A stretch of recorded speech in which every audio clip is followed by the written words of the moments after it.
about what this meant to us and what we thought our middle schools could be. And what it did for us in 8th period day is it balanced the amount of time kids spent in core classes with the amount of time they spent in college and career readiness classes and exploring their interests and passions through offering more classes in the day for each student.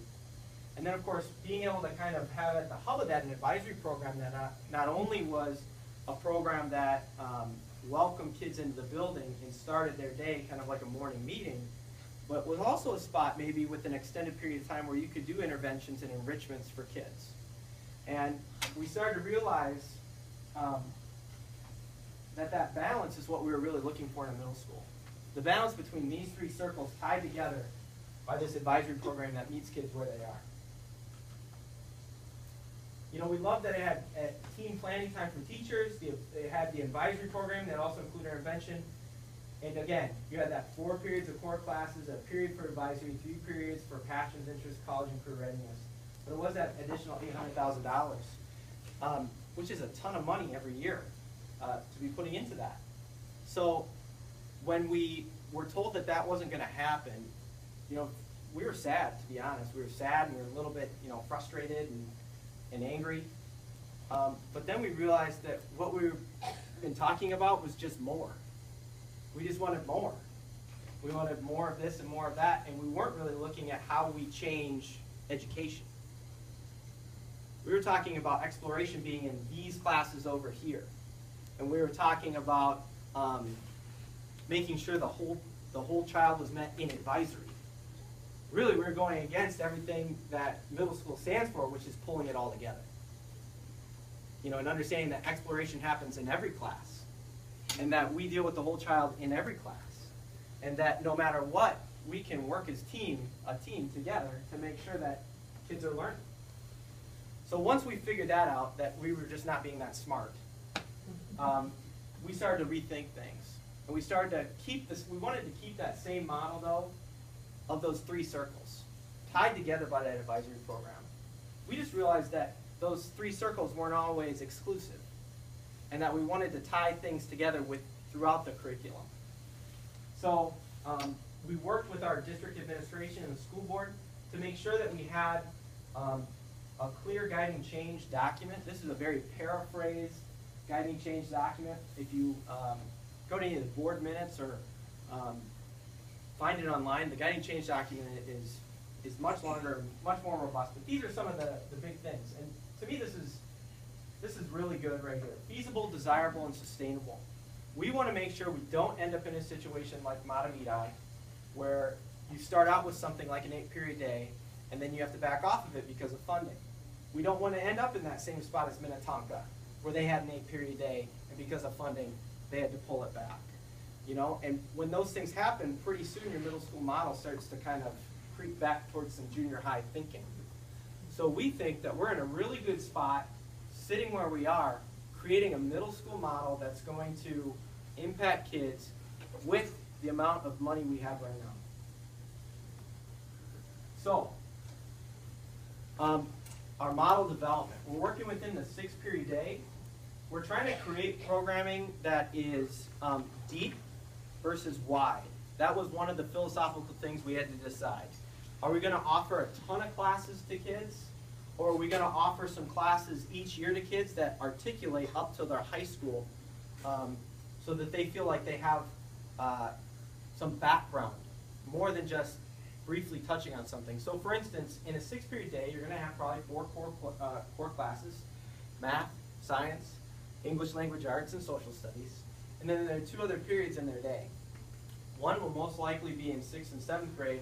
They'll have music and Fayette opposite each other. But that leaves that extra hour. And in that other hour, we're looking at having a wheel of classes occur. So each quarter, kids taking a different course. And our goal is to set it up so that if they have that course in 6th grade, they have like the 2nd level of that in 7th grade, and then they have the option to take an elective in that course or something like that course in 8th grade. So moving through in that way with 4 different classes.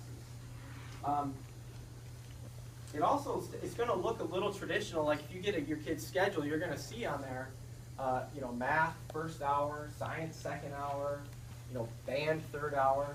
it's going to look like that. But know that we're scheduling it in a way where teams of teachers, a team of about 5 teachers, is going to have the option and the opportunity to reschedule their day. So that if they decide, today we're going to need English class to be 60 minutes because as a team we're working on this project on persuasive writing together, and we're all going to take those kids and we're going to make that block 60 minutes, they'll have the flexibility to do that as a team. Because it's just like elementary school, really, as long as they have that common prep, we can tell you this is when your lunch is going to be and this is when your prep is, and the team can make those other decisions as needed.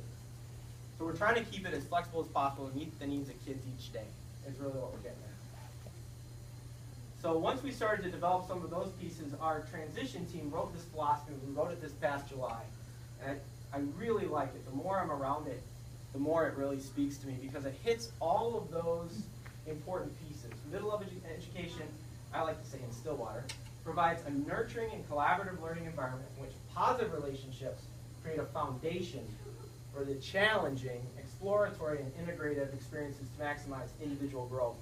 It's important, I think, when people hear whole child, oftentimes they think the academics are watered down.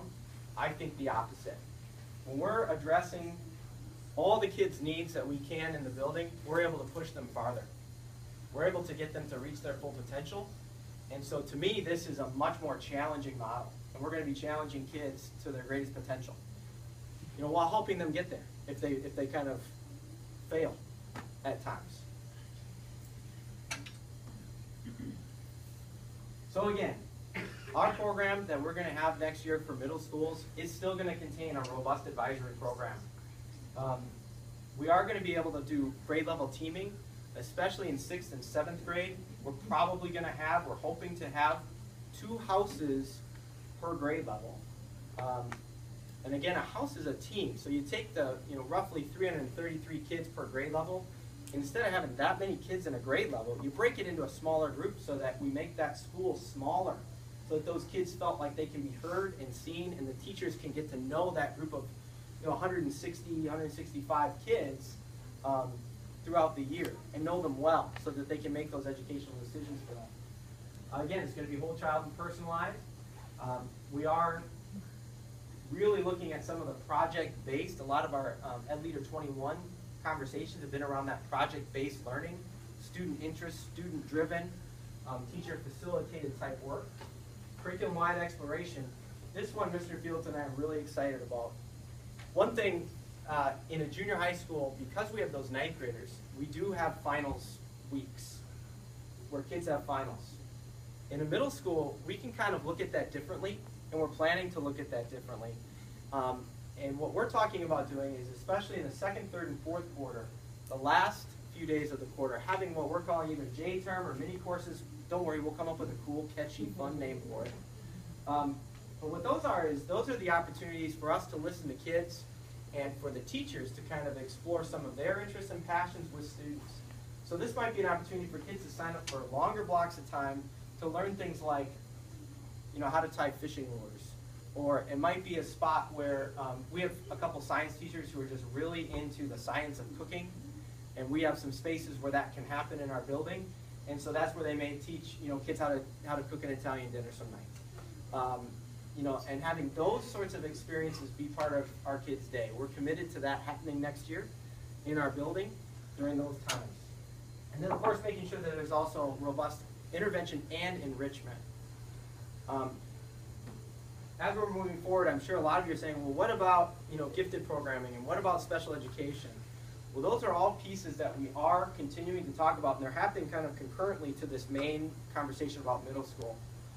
So as Mr. Fields and I and our transition teams have been meeting about middle school and what middle school is looking like, we're pulling in Paul Lee, who's our special ed director, and we're pulling in Rachel Larson to talk more about gifted programming and EL programming, and making sure that all of those things are moving forward together. So I don't have all the answers to those questions about acceleration or gifted programming or special education, but please know that those things are happening concurrently with our middle school programming. So again, we talked through a little bit about what we're hoping to offer. All of this right now is in a draft form. So these are just samples of what we might be looking at as we move forward. So again, 6th and 7th grade will probably look the most similar, and they'll be prescribed courses that they take. And then in 8th grade, we're looking at more of a current model, which is an elective type model that we'd be able to offer for kids. I think the biggest concern I think parents have right now is, how are you going to get my kid from elementary school into middle school and make sure they feel safe? And so we have also had some really robust conversations. I call it induction. Some people may call it orientation.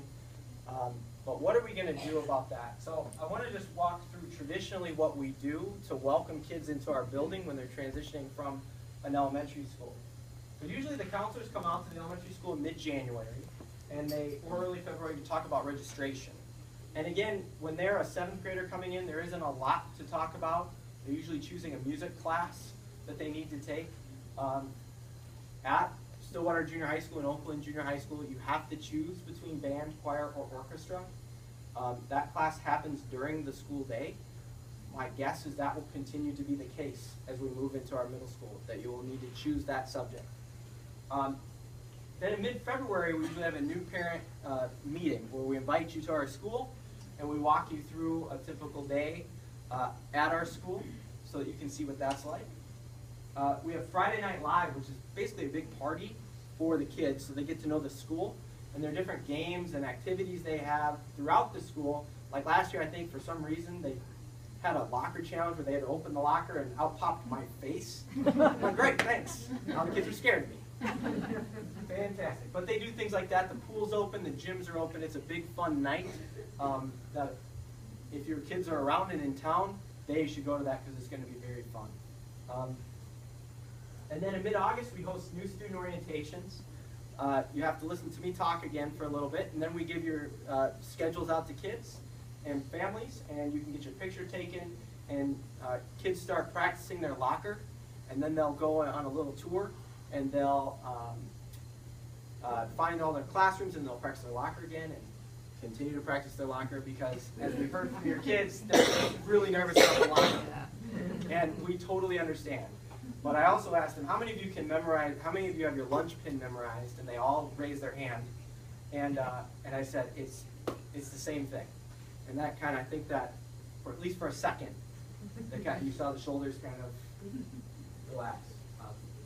But then we also invite new students back to our back to school night. Usually back to school nights involve just the parents, and the parents get to come and see each classroom. We invite the new students to that, because then they get to see their teachers and meet the teachers and walk their class one more time and practice that locker.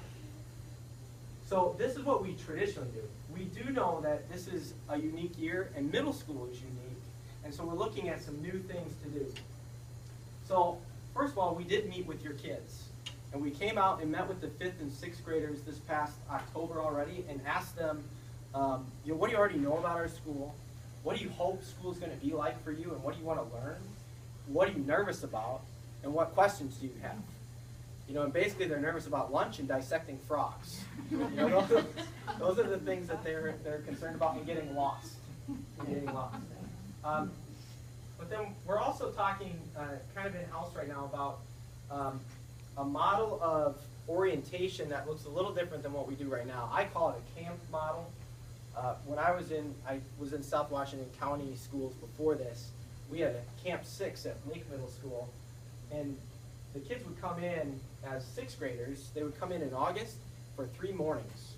And part of that was their web program. The web program is where you pair 8th grade students with the new students coming in, and they do a lot of fun getting to know you, team building type games with a small group of kids.